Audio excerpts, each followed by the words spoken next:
ਸਤਿ ਸ਼੍ਰੀ ਅਕਾਲ। World news ਦੇਖ ਰਹੇ ਸਾਰੇ ਦਰਸ਼ਕਾਂ ਦਾ ਸਵਾਗਤ ਹੈ। ਮੈਂ ਹਾਂ ਗੁਰਿੰਦਰ ਸਿੰਘ। ਖਬਰਾਂ ਦੀ ਸ਼ੁਰੂਆਤ ਕਰ ਲੈਂਦੇ ਹਾਂ ਹੈਡਲਾਈਨਸ ਦੇ ਨਾਲ।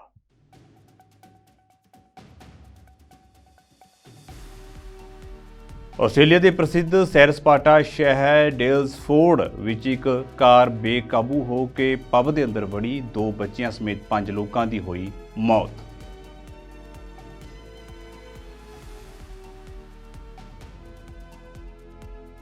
ਵੱਡੇ ਧਮਾਕਿਆਂ ਦੇ ਨਾਲ ਦਹਿਲਿਆ ਇੱਕ ਵਾਰ ਫਿਰ ਗਾਜ਼ਾ ਸ਼ਹਿਰ। ਗਾਜ਼ਾ ਵਿੱਚ ਮਰਨ ਵਾਲਿਆਂ ਦੀ ਗਿਣਤੀ 9,770 ਤੱਕ ਪਹੁੰਚੀ।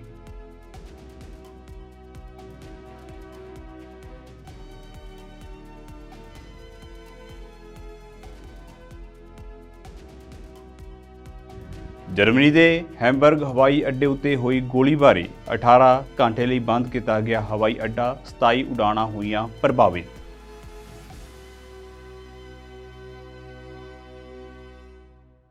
ਤੇ ਹੁਣ ਖਬਰਾਂ ਵਿਸਤਾਰ ਦੇ ਨਾਲ।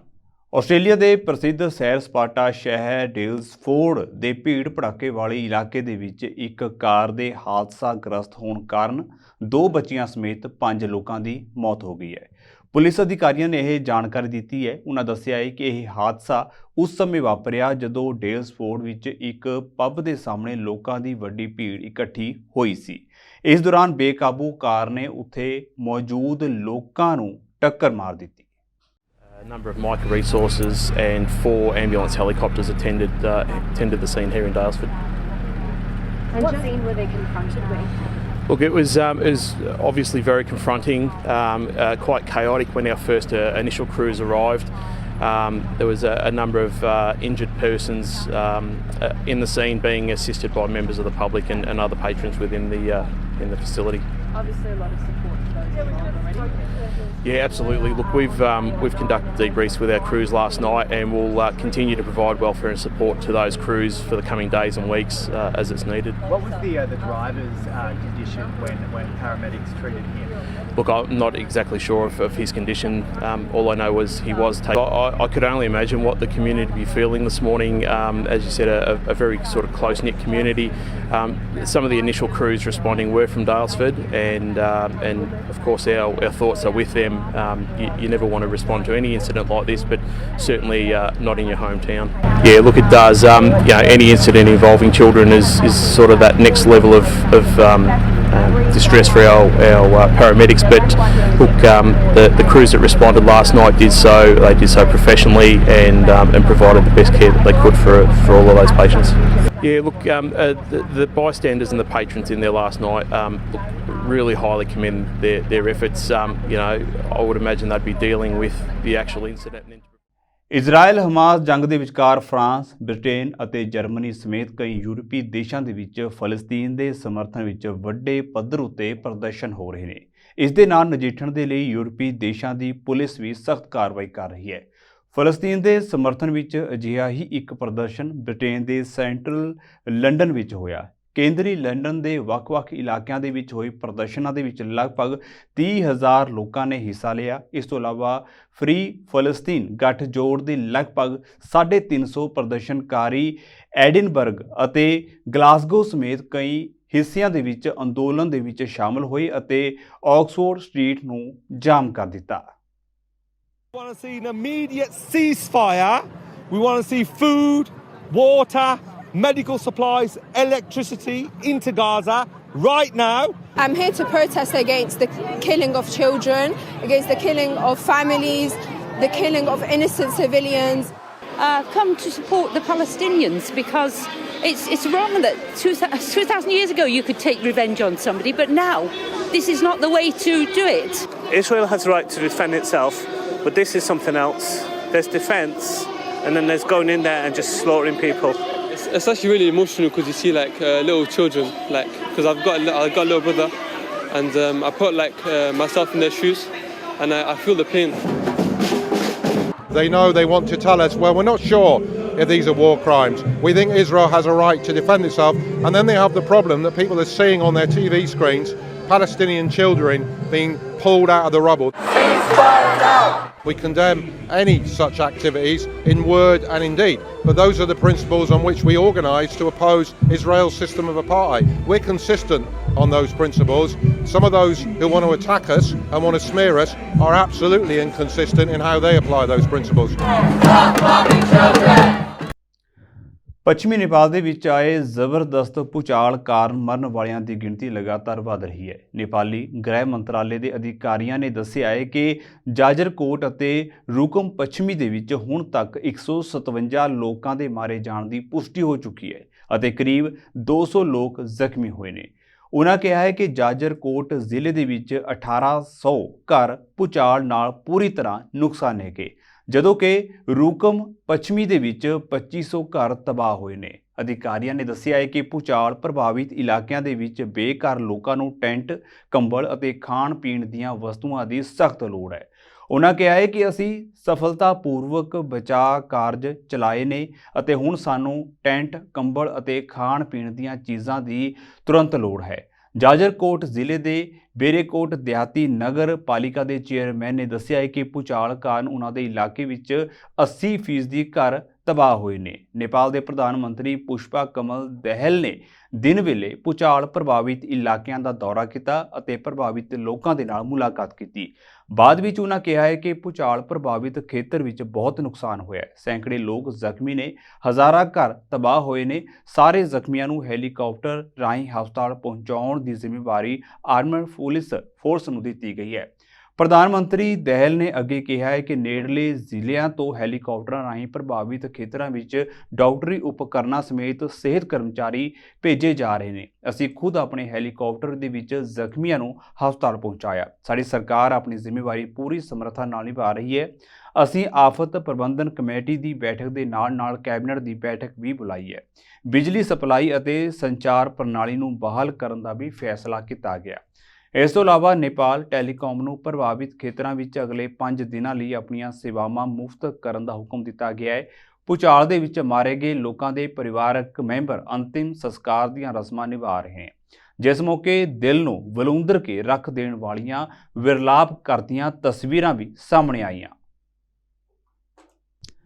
ਵੱਡੇ ਧਮਾਕਿਆਂ ਨੇ ਗਾਜ਼ਾ ਸ਼ਹਿਰ ਅਤੇ ਇਸ ਦੇ ਆਲੇ ਦੁਆਲੇ ਨੂੰ ਹਿਲਾ ਕੇ ਰੱਖ ਦਿੱਤਾ ਹੈ, ਕਿਉਂਕਿ ਇਜ਼ਰਾਈਲ ਨੇ ਹਮਾਸ ਨੂੰ ਨਸ਼ਟ ਕਰਨ ਲਈ ਗਾਜ਼ਾ ਦੇ ਵਿੱਚ ਆਪਣੀ ਸਭ ਤੋਂ ਘਾਤਕ ਮੁਹਿੰਮ ਨੂੰ ਜਾਰੀ ਰੱਖਿਆ ਹੋਇਆ ਹੈ। ਫਲਸਤੀਨ ਦੇ ਸਿਹਤ ਮੰਤਰਾਲੇ ਨੇ ਤਾਜ਼ਾ ਅਪਡੇਟ ਦੇ ਵਿੱਚ ਕਿਹਾ ਹੈ ਕਿ ਗਾਜ਼ਾ ਪੱਟੀ ਵਿੱਚ ਮਰਨ ਵਾਲਿਆਂ ਦੀ ਕੁੱਲ ਗਿਣਤੀ 9770 ਹੋ ਚੁੱਕੀ ਹੈ।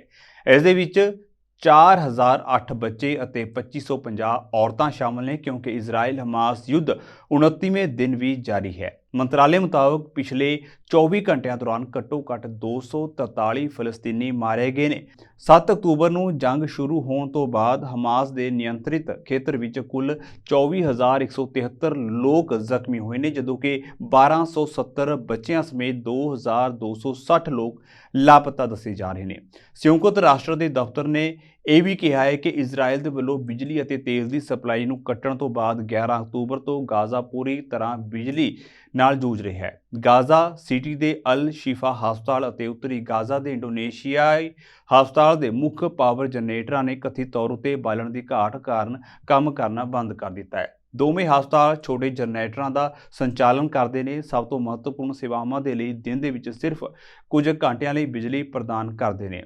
ਸ਼ੁਰੂਆਤ ਤੋਂ ਲੈ ਕੇ ਹੁਣ ਤੱਕ 35 ਵਿੱਚੋਂ 14 ਹਸਪਤਾਲਾਂ ਨੇ ਕੰਮ ਕਰਨਾ ਬੰਦ ਕਰ ਦਿੱਤਾ ਹੈ ਅਤੇ ਗਾਜ਼ਾ ਵਿੱਚ ਸਾਰੀਆਂ ਪ੍ਰਾਇਮਰੀ ਕੇਅਰ ਸੁਵਿਧਾਵਾਂ ਵਿੱਚੋਂ 51 ਨੁਕਸਾਨ ਜਾਂ ਬਾਲਣ ਦੀ ਘਾਟ ਕਾਰਨ ਬੰਦ ਹੋ ਚੁੱਕੀਆਂ ਨੇ।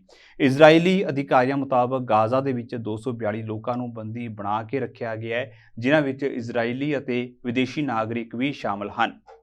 ਲਗਭਗ 3.5 ਮਿਲੀਅਨ ਸੀਰੀਆਈ ਸ਼ਰਨਾਰਥੀਆਂ ਨੇ 10 ਸਾਲਾਂ ਤੋਂ ਵੱਧ ਤੁਰਕੀ ਵਿੱਚ ਅਸਥਾਈ ਤੌਰ ਉੱਤੇ EU ਦੀ ਮਦਦ ਨਾਲ ਆਪਣਾ ਏਕਾਧਿਕਾਰ ਕਾਇਮ ਕਰ ਲਿਆ ਹੈ। ਅਧਿਕਾਰਤ ਤੌਰ ਉੱਤੇ ਸੀਰੀਆਈ ਜੋ ਯੁੱਧ ਤੋਂ ਬਚਣ ਲਈ ਇੱਥੇ ਆਏ ਸਨ, ਉਹਨਾਂ ਨੂੰ ਅਜੇ ਵੀ ਅਸਥਾਈ ਸੁਰੱਖਿਆ ਦੇ ਤਹਿਤ ਅੰਕਾਰਾ ਵੱਲੋਂ ਸ਼ਰਨਾਰਥੀ ਹੀ ਮੰਨਿਆ ਜਾਂਦਾ ਹੈ। ਤੁਰਕੀ ਵਿੱਚ ਯੂਰਪੀ ਸੰਘ ਦੇ ਰਾਜਦੂਤ ਦੱਸਦੇ ਨੇ ਕਿ ਤੁਰਕੀ ਦੇ ਅਧਿਕਾਰੀਆਂ ਵੱਲੋਂ ਏਕੀਕਰਨ ਸ਼ਬਦ ਦੀ ਵਰਤੋਂ ਨਹੀਂ ਕੀਤੀ ਜਾਂਦੀ। ਇਸ ਦੇ ਨਾਲ ਹੀ ਉਹ ਮੰਨਦੇ ਨੇ ਕਿ ਸੀਰੀਆ ਵਿੱਚ ਅੱਜ ਦੀ ਸਥਿਤੀ ਵਾਪਸੀ ਦੀ ਆਗਿਆ ਨਹੀਂ ਦਿੰਦੀ, ਕਿਉਂਕਿ ਅਜੇ ਵੀ ਹਾਲਾਤ ਉੱਥੇ ਰਹਿਣ ਲਈ ਢੁਕਵੇਂ ਨਹੀਂ ਹਨ। ਇਹਨਾਂ ਨਾਗਰਿਕਾਂ ਦਾ ਮੰਨਣਾ ਹੈ ਕਿ ਇੱਕ ਸੁਰਤਾ ਨਾਲ ਜੀਵਨ ਜਿਉਣ ਲਈ ਸਭ ਕੁਝ ਹੋਣਾ ਚਾਹੀਦਾ ਹੈ। ਇਸ ਸਾਲ ਦੀਆਂ ਰਾਸ਼ਟਰਪਤੀ ਚੋਣਾਂ ਦੌਰਾਨ ਸੀਰੀਆਈ ਸ਼ਰਨਾਰਥੀ ਇੱਕ ਗਰਮ ਮੁੱਦਾ ਬਣ ਚੁੱਕੇ ਨੇ। ਦੱਖਣ ਪੂਰਬੀ ਤੁਰਕੀ ਸ਼ਹਿਰ ਸਨੀਲਿਊਰਫਾ ਦੀ ਆਬਾਦੀ ਦਾ 1/4 ਹਿੱਸਾ ਸੀਰੀਆਈ ਹੈ।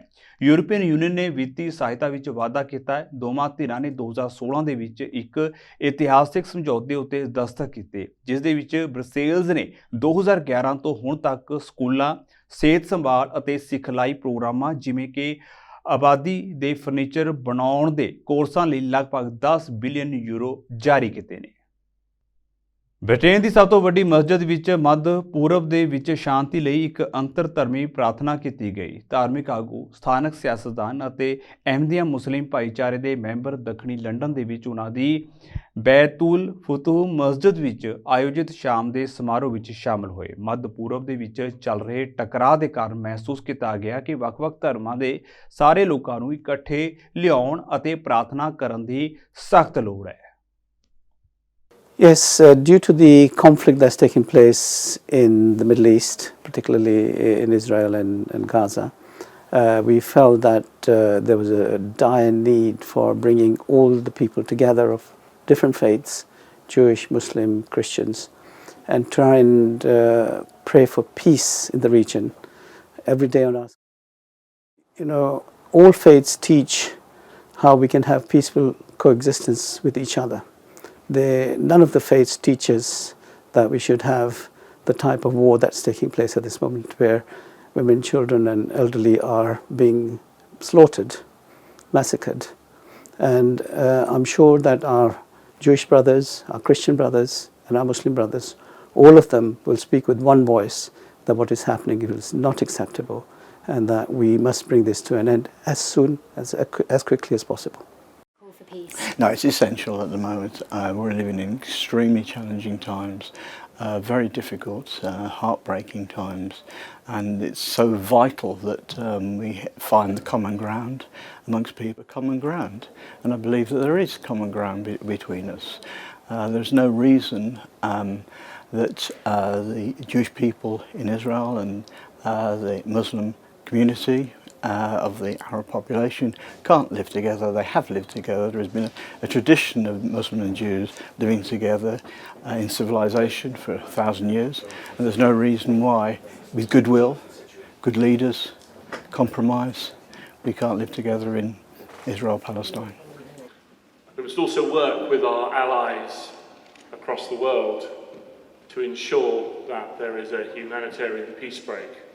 ਤਕਰੀਬਨ 1 ਮਹੀਨਾ ਹੋਣ ਵਾਲਾ ਹੈ ਹਮਾਸ ਅਤੇ ਇਜ਼ਰਾਈਲ ਵਿਚਾਲੇ ਚੱਲ ਰਹੀ ਲੜਾਈ ਨੂੰ। ਇਸ ਦੌਰਾਨ ਬ੍ਰਿਟੇਨ ਦੇ ਸਾਬਕਾ ਪ੍ਰਧਾਨ ਮੰਤਰੀ ਬੋਰਿਸ ਜੌਨਸਨ ਅਤੇ ਆਸਟ੍ਰੇਲੀਆ ਦੇ ਸਾਬਕਾ ਪ੍ਰਧਾਨ ਮੰਤਰੀ ਸਕਾਟ ਮੋਰਿਸਨ ਇਜ਼ਰਾਈਲ ਪਹੁੰਚੇ। ਦੋਵਾਂ ਨੇਤਾਵਾਂ ਨੇ ਹਮਾਸ ਨਾਲ ਚੱਲ ਰਹੇ ਸੰਘਰਸ਼ ਦੇ ਦੌਰਾਨ ਟੇਲ ਅਵੀਵ ਨੂੰ ਸਮਰਥਨ ਦੇਣ ਲਈ ਉਹ ਇਜ਼ਰਾਈਲ ਪਹੁੰਚੇ ਸਨ।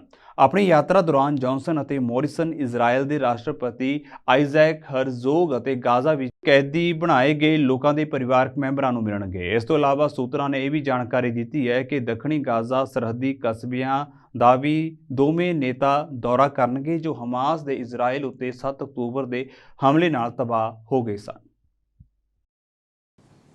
There's been no single attack like this on the Jewish people since the Second World War, and that's a matter of record. And you know what? I think that that may be because across the world, the memory and the lesson of that appalling crime, and 6 million died, the memory may be starting to fade. And it may be that what we're really seeing now in some of these marches and these demos and the unthinking way people are talking about this issue, well, we're starting to see perhaps, I really hope this isn't the case, but you're seeing more and more evidence of anti-Semitism. And in the end, that is something that simply cannot be tolerated, neither in my country nor anywhere else. If people could see the evidence that I've just seen and that Scott has just seen, what they would see is the absolutely incontrovertible evidence of families in the last extremity of suffering and fear, and completely innocent, trying to protect themselves against brutal killers, and people who are setting out to attack and to brutalize the most innocent and defenseless. And Scott is right. That is the exact opposite of what the Israeli Defense Forces are trained to. US ਦੇ ਵਿਦੇਸ਼ ਮੰਤਰੀ Antony Blinken ਨੇ ਕਬਜ਼ੇ ਵਾਲੇ ਪੱਛਮੀ bank ਦਾ ਦੌਰਾ ਕੀਤਾ ਕਿਉਂਕਿ ਇਜ਼ਰਾਈਲ ਹਮਾਸ ਨੂੰ ਨਸ਼ਟ ਕਰਨ ਲਈ ਗਾਜ਼ਾ ਨੂੰ ਘੇਰਾ ਪਾ ਕੇ ਆਪਣੀ ਸਭ ਤੋਂ ਘਾਤਕ ਮੁਹਿੰਮ ਨੂੰ ਅੰਜਾਮ ਦੇ ਰਿਹਾ ਹੈ। ਇਸ ਦੌਰਾਨ ਬਲਿੰਕਨ ਨੇ ਫਲਸਤੀਨੀ ਰਾਸ਼ਟਰਪਤੀ ਮਹਿਮੂਦ ਅਬਾਸ ਨਾਲ ਮੁਲਾਕਾਤ ਕੀਤੀ ਅਤੇ ਗਾਜ਼ਾ ਵਾਸੀਆਂ ਲਈ ਹਾਂ ਦਾ ਨਾਰਾ ਮਾਰਿਆ। ਬਲਿੰਕਨ ਦੀ ਇਸ ਫੇਰੀ ਬਾਰੇ ਜਾਣਕਾਰੀ ਜਨਤਕ ਨਹੀਂ ਕੀਤੀ ਗਈ। ਫਲਸਤੀਨੀ ਰਾਸ਼ਟਰਪਤੀ ਨਾਲ ਬਲਿੰਕਨ ਦੀ ਮੁਲਾਕਾਤ ਤੋਂ ਬਾਅਦ ਅਮਰੀਕੀ ਵਿਦੇਸ਼ ਵਿਭਾਗ ਨੇ ਇੱਕ ਬਿਆਨ ਜਾਰੀ ਕਰਦਿਆਂ ਕਿਹਾ ਹੈ ਕਿ ਜੀਵਨ ਬਚਾਉਣ ਵਾਲੀ ਮਾਨਵਤਾਵਾਦੀ ਸਹਾਇਤਾ ਪ੍ਰਦਾਨ ਕਰਨ ਅਤੇ ਗਾਜ਼ਾ ਵਿੱਚ ਜ਼ਰੂਰੀ ਸੇਵਾਵਾਂ ਮੁੜ ਸ਼ੁਰੂ ਕਰਨ ਬਾਰੇ ਗੱਲ ਕੀਤੀ ਹੈ। ਇਸ ਦੇ ਨਾਲ ਹੀ ਅਮਰੀਕੀ ਵਿਦੇਸ਼ ਮੰਤਰੀ ਨੇ ਇਸ ਗੱਲ ਉੱਤੇ ਵੀ ਜ਼ੋਰ ਦਿੱਤਾ ਹੈ ਕਿ ਫਲਸਤੀਨੀਆਂ ਨੂੰ ਜ਼ਬਰਦਸਤੀ ਉਜਾੜਿਆ ਨਹੀਂ ਜਾਣਾ ਚਾਹੀਦਾ। Well, first, as we said, following my conversations with the Prime Minister and with the Israeli government, this is a process. Israel's raised important questions about how humanitarian pauses would work. We've got to answer those questions. We're working on exactly that. In fact, we agreed that our teams would get together, and they're doing just that, including today, to work through the specifics, the practicalities of these pauses. Second, it's important that the pause advance a number of things. One of them is hostages. We are intensely focused, the United States, Israel, every other country that has one of its citizens being held hostage by Hamas, to bring them home. Now, it's important that as we're engaged in pursuing humanitarian pause, this can be something that advances the prospect of getting the hostages back. It can also advance other things that we're committed to doing, as is the government of Israel and other partners in the region, especially getting more humanitarian assistance to people who need it in Gaza. I'll remind you, when we had conversations 3 weeks ago about starting humanitarian assistance, it was a process to actually get that moving. But we had a commitment to do that. It took some days to get the process in place. Since then, we've had trucks moving. We have about 100 trucks a day going in. That's good, but it's grossly insufficient. So now we're working on raising that significantly so that more aid in a sustained way gets into Palestinians who need it. There again, humanitarian pause can also help advance that and create an environment in which we can do as much as possible for people who so desperately need the assistance. Yesterday, the Arab leaders said nothing short of a total ceasefire would be acceptable. Did you make any progress in convincing them that a humanitarian pause would be a reasonable compromise? Well, I think everyone would welcome humanitarian pauses. There's no doubt about that. There are obviously different.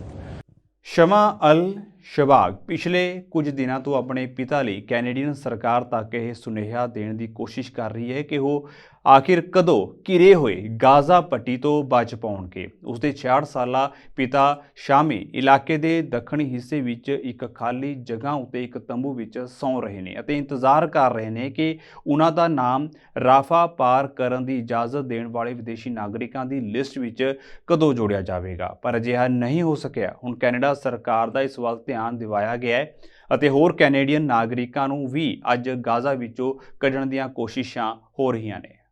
Don't have enough water, they don't have clean water, they don't have enough food and resources, and to take that road from the north to the south is basically a death sentence for anyone who does.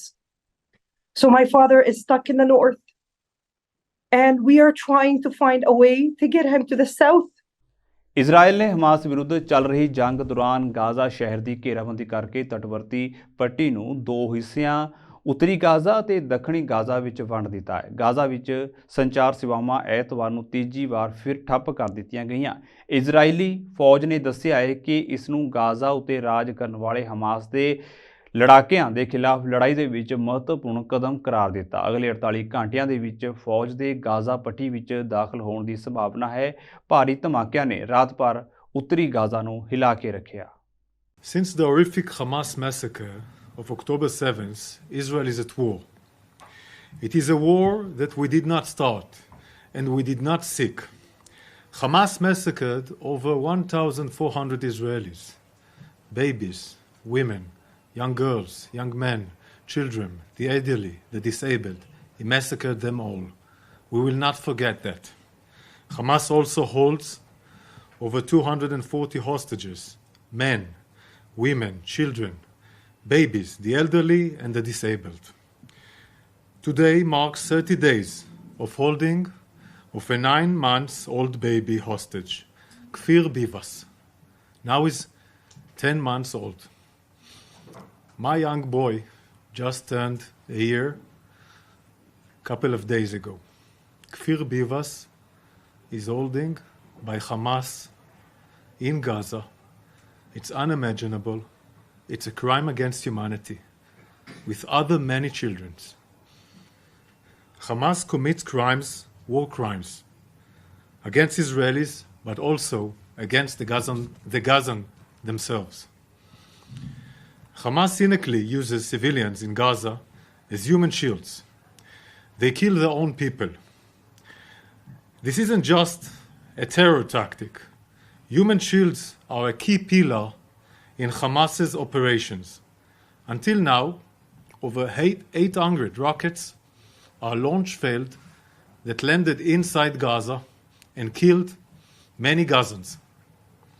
Today, I will be sharing evidence proving that Hamas systematically exploits hospitals as part of its war machine. We already shared evidence that Hamas operates command and control centers inside and under Shifa Hospital. Germany ਦੇ Hamburg airport ਉੱਤੇ ਇੱਕ ਕਾਰ ਸਵਾਰ ਨੇ ਹਵਾ ਦੇ ਵਿੱਚ firing ਕਰਕੇ ਇਲਾਕੇ ਦੇ ਵਿੱਚ ਸਨਸਨੀ ਮਚਾ ਦਿੱਤੀ। ਇੱਕ ਕਾਰ ਸਵਾਰ ਬੈਰੀਅਰ ਤੋੜ ਕੇ ਹਵਾਈ ਅੱਡੇ ਦੇ ਮੈਦਾਨ ਵਿੱਚ ਦਾਖਲ ਹੋਇਆ ਅਤੇ ਹਵਾ ਵਿੱਚ 2 ਵਾਰ ਹਥਿਆਰ ਦੇ ਨਾਲ ਫਾਇਰ ਕੀਤੇ।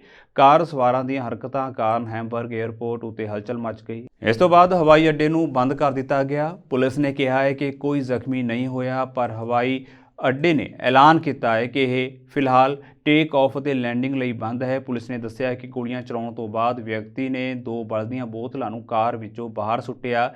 ਜਰਮਨੀ ਪੁਲਿਸ ਦੇ ਬੁਲਾਰੇ ਨੇ ਦੱਸਿਆ ਹੈ ਕਿ ਹਮਲਾਵਰ ਦੀ ਕਾਰ ਵਿੱਚ ਇੱਕ ਬੱਚਾ ਵੀ ਮੌਜੂਦ ਸੀ। ਪੁਲਿਸ ਨੇ ਸੋਸ਼ਲ ਮੀਡੀਆ ਪਲੇਟਫਾਰਮ ਉੱਤੇ ਵੱਖਰੇ ਤੌਰ ਤੇ ਕਿਹਾ ਹੈ ਕਿ ਉਹ ਇੱਕ ਵੱਡੀ ਕਾਰਵਾਈ ਕਰ ਰਹੇ ਨੇ।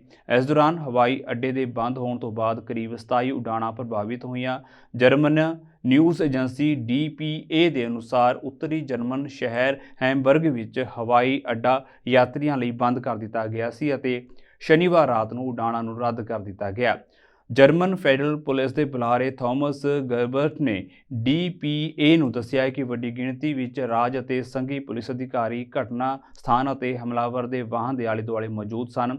ਜਰਮਨ ਫੈਡਰਲ ਪੁਲਿਸ ਦੇ ਬੁਲਾਰੇ ਥਾਮਸ ਗਰਬਰਟ ਨੇ ਦੱਸਿਆ ਕਿ 35 ਸਾਲਾ ਹਮਲਾਵਰ ਦੀ ਪਤਨੀ ਨੂੰ ਉਸਨੂੰ ਸੂਚਿਤ ਕੀਤਾ ਸੀ ਕਿ ਉਸਦੇ ਪਤੀ ਨੇ ਉਸਦੇ 4 ਸਾਲ ਦੇ ਬੱਚੇ ਨੂੰ ਅਗਵਾ ਕਰ ਲਿਆ ਹੈ।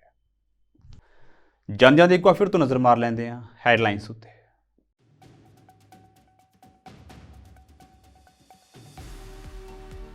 ਆਸਟ੍ਰੇਲੀਆ ਦੇ ਪ੍ਰਸਿੱਧ ਸੈਰ ਸਪਾਟਾ ਸ਼ਹਿਰ ਡੇਲਸਫੋਰਡ ਵਿੱਚ ਇੱਕ ਕਾਰ ਬੇਕਾਬੂ ਹੋ ਕੇ ਪਬ ਦੇ ਅੰਦਰ ਵੜੀ। 2 ਬੱਚਿਆਂ ਸਮੇਤ 5 ਲੋਕਾਂ ਦੀ ਹੋਈ ਮੌਤ।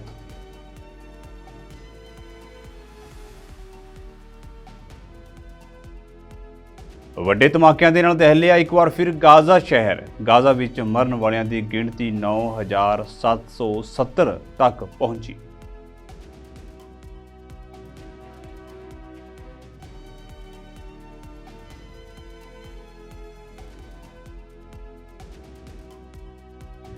ਜਰਮਨੀ ਦੇ ਹੈਮਬਰਗ ਹਵਾਈ ਅੱਡੇ ਉੱਤੇ ਹੋਈ ਗੋਲੀਬਾਰੀ। 18 ਘੰਟੇ ਲਈ ਬੰਦ ਕੀਤਾ ਗਿਆ ਹਵਾਈ ਅੱਡਾ। 27 ਉਡਾਣਾਂ ਹੋਈਆਂ ਪ੍ਰਭਾਵਿਤ।